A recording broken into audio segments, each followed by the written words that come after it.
Hi vlog! Welcome to my guys! At dahil gabi na nga mga idol ko ay maghanap tayo dito sa ref na pwedeng maluto na pang ulam natin ngayong gabi mga idol ko. At nakita ko nga dito yung kalabasa. At ito na nga pala na ang pang ulam muna namin ngayong gabi mga idol ko. Bali ang gagawin pala namin dito mga idol ay gagawin naming ukoy na kalabasa para kumain din ng mga bata.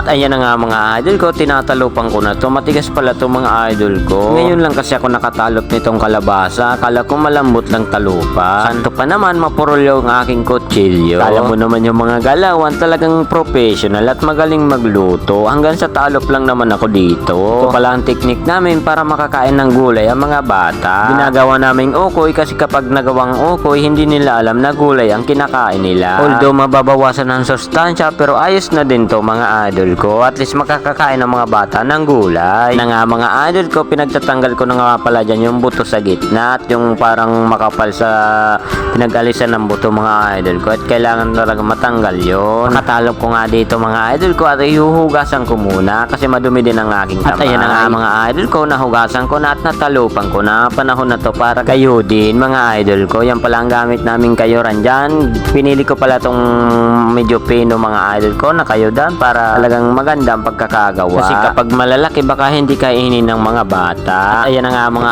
idol ko, ako yung naggagayat na dyan. Medyo madilim nga pala yung background ko dyan mga idol ko kasi sinasabing against the light daw pero madilim. At fast forward na naman nga pala tayo dyan mga idol ko. Luto na pala yung ukoy na kalabasa. Kaya hanggang dito na naman lang tayo mga idol ko. Salamat sa panonood sa mga wala kong kwintang mga video. Salamat pong marami.